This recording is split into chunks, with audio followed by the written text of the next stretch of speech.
Direto ao ponto. E hoje tratar de um tema que chama atenção, que muitas vezes passa desapercebido, a gente não se dá conta, mas no Brasil, 57 mil recém-nascidos foram registrados sem o nome do pai. Então, é um número que chama muito a atenção.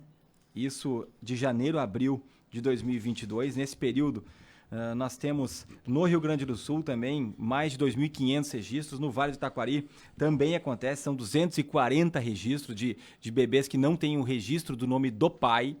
E para falar sobre esse assunto, alguém que lida, né, com essa realidade, é promotor de justiça, atende nessa área da infância e da juventude também aqui na nossa comarca, promotor Sérgio Diefenbach. Que realidade que muitas vezes a gente desconhece, né, ou não se dá conta, mas que é muito importante para o crescimento, para todo o desenvolvimento de uma criança, de um ser humano. Tudo bem? Bom dia. Bom dia, amigos, ouvintes da Rádio Independente.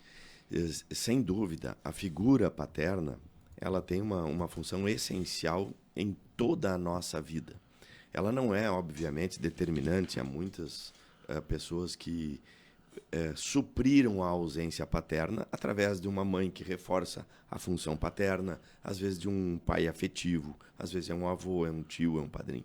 Mas a função paterna, independentemente de quem a exerça, ela é essencial. E é muito danoso ao crescimento de uma criança quando ela cresce com este vácuo de informação. E nesse sentido é importante observar, eu gostaria de lembrar as pessoas, que este pai ele tem basicamente duas funções essenciais. Talvez uma das mais nobres de todas seja a função afetiva, que é a troca do afeto, é a presença do pai, é a presença da figura paterna dizendo às vezes o limite, dizendo às vezes as possibilidades, mas estando presente. Às vezes a simples presença do pai é significativa para o esteio no crescimento daquela criança.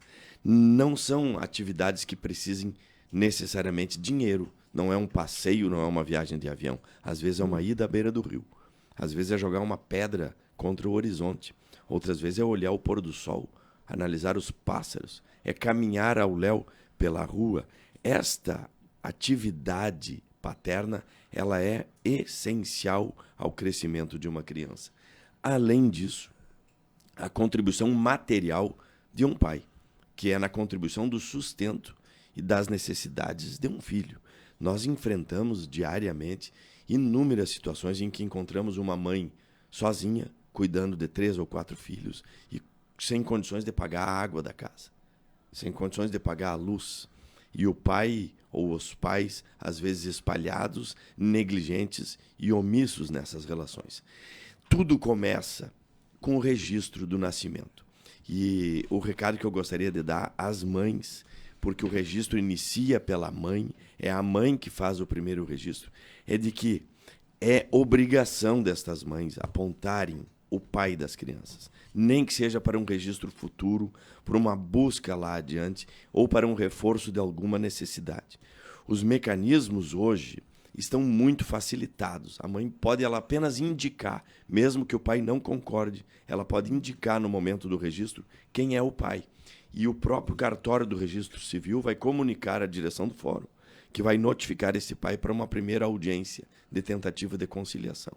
Hoje, e se isso não acontecer, seja pela Defensoria Pública ou por outros sistemas, os métodos de DNA já são pagos e financiados. Ou seja, sem custo é possível investigar geneticamente quem é o pai da criança para fins legais. Além disso, este pai tem obrigações perante essa criança e a criança tem direitos perante esse pai, seja nos alimentos, seja no afeto. Já há decisões judiciais condenando pais pelo abandono afetivo de uma criança. E sem falar nas inúmeras ações judiciais de alimentos, de execução de alimentos, e que redundam, inclusive, na prisão civil quando esse pai for absolutamente omisso. A paternidade ela adquiriu um espectro muito mais amplo. Hoje temos pais afetivos já sendo incluídos no registro civil.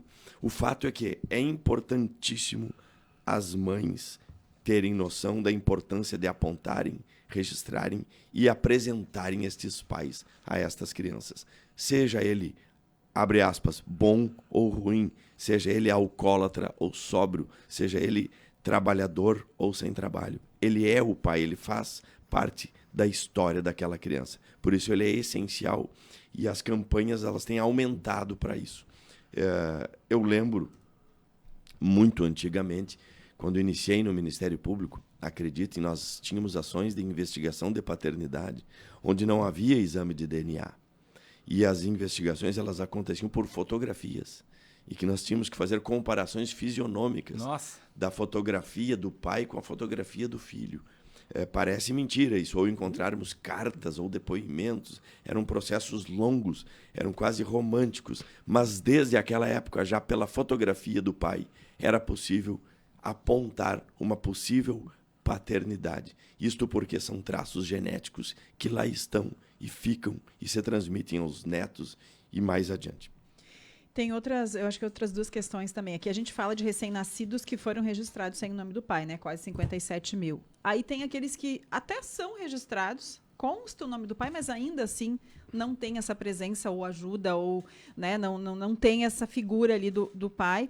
E outra ainda, que muitas vezes, e eu acredito que na maioria das vezes recai sobre a mulher ainda, entre aspas, a culpa de ter os filhos, né? Ou de ter muitos filhos. Por que ter tantos filhos? A culpa é sobre ela e não sobre o pai, né? O pai ali está sempre meio que pro lado ali, deixado de lado. Isso faz parte Ou se coloca de lado, né? De uma cultura muito errada que nós temos que mudar e estamos mudando aos poucos, exatamente é a corresponsabilidade.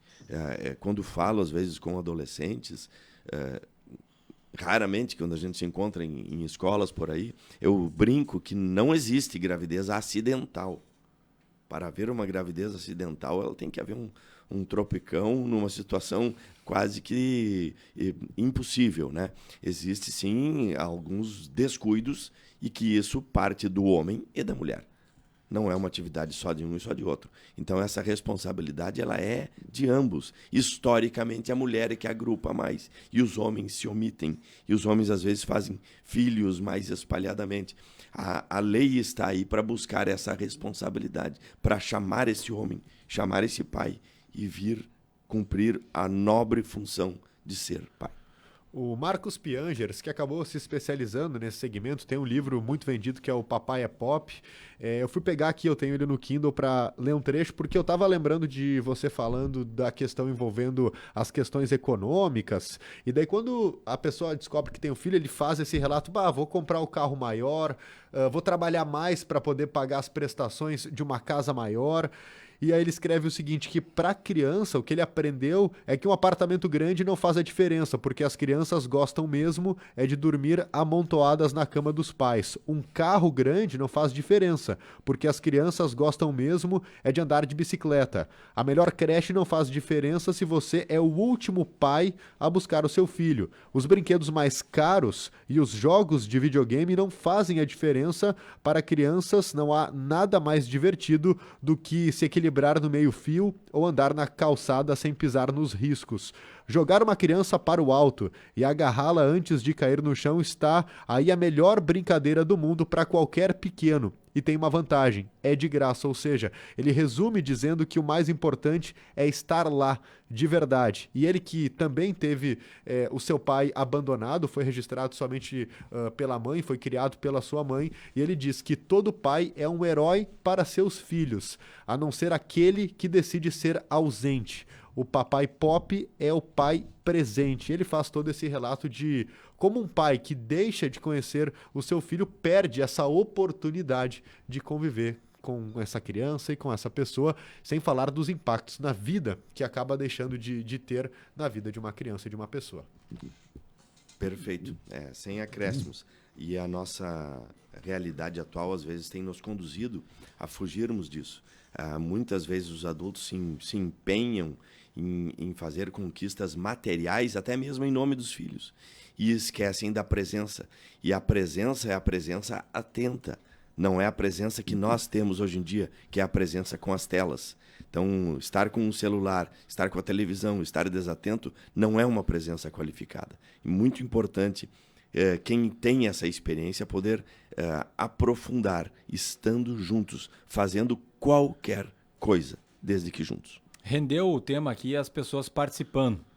Perguntas, inclusive, né? O ouvinte que se identifica pra gente, que não quer que divulgamos o nome no ar, ele diz que é avô de neto que não possui pai registrado. O neto mora conosco, segundo ele, desde o nascimento. Posso registrar esse como filho afetivo ou qual seria o meio correto? O neto atualmente tem 10 anos e a mãe não divulga o nome do pai. Olha, esse ouvinte ele trouxe uma questão que está sendo debatida em todos os meios jurídicos no Brasil que atuam nessa área. Em princípio, avô é avô. Avô não é pai. Então, o próprio Estatuto da Criança e do Adolescente impede que avô seja adotante do neto, porque o avô é o avô, ele não é o pai. Ele já tem uma relação legal e biológica construída com aquele neto. Porém, há algumas decisões judiciais que já começam a interpretar, às vezes de uma forma diferente. São decisões muito raras e ainda muito questionadas, em que se entende o que este avô fez a função de pai a vida inteira e, portanto, seria um direito, seria benéfico aquele menino ter aquele pai afetivo inserido no seu registro, mesmo que biologicamente ele fosse avô. Então, não é um tema pacífico. A regra diz que não pode, mas já há algumas decisões nesse sentido. Tem uma questão aqui da Vânia Terezinha Pou, que ela escreve o seguinte: uma pergunta ao promotor. Os pais que abandonaram os seus filhos, quando estes pais ficarem idosos, os filhos abandonados, eles têm a obrigação de cuidar desses pais? Olha como estão qualificadas essas perguntas, hein? Parabéns aos nossos ouvintes, porque são temas bem complexos e muito interessantes. Sim, a relação, e isso está na Constituição Federal e está nas leis naturais antes, a relação afetiva, biológica e legal entre pais e filhos, ela é absolutamente recíproca e incondicionada. Não raras vezes nós nos deparamos, sim, em situações que temos que acionar o filho para cuidar do pai que nunca cuidou do filho. É uma situação irônica, é uma situação às vezes parece injusta, mas são relações de natureza, inclusive para prestação de alimentos ou prestação de algum outro cuidado. E vai mais, ela ultrapassa na chamada linha vertical, às vezes é um neto que é chamado para cuidar de um avô que nunca cuidou do próprio filho. Porque as relações não são condicionadas a uma troca de afetos. Assim como é no casamento. No casamento nós temos relações, é o chamado amor condicional. Do tipo, eu amo desde que tu me ames. Eu te dou desde que eu também receba. Nas relações de pai e filho, não. A obrigação ela é biológica e legal, independentemente de não ter havido reciprocidade. Muito bem. Bom tema, né? Muito Poderíamos bom. ficar aqui mais tempo debatendo, quem sabe numa outra oportunidade para aprofundar também. Obrigado pela participação, promotor. Abraço. Sérgio Diffenbach, promotor de justiça, participa do quadro Direto ao Ponto.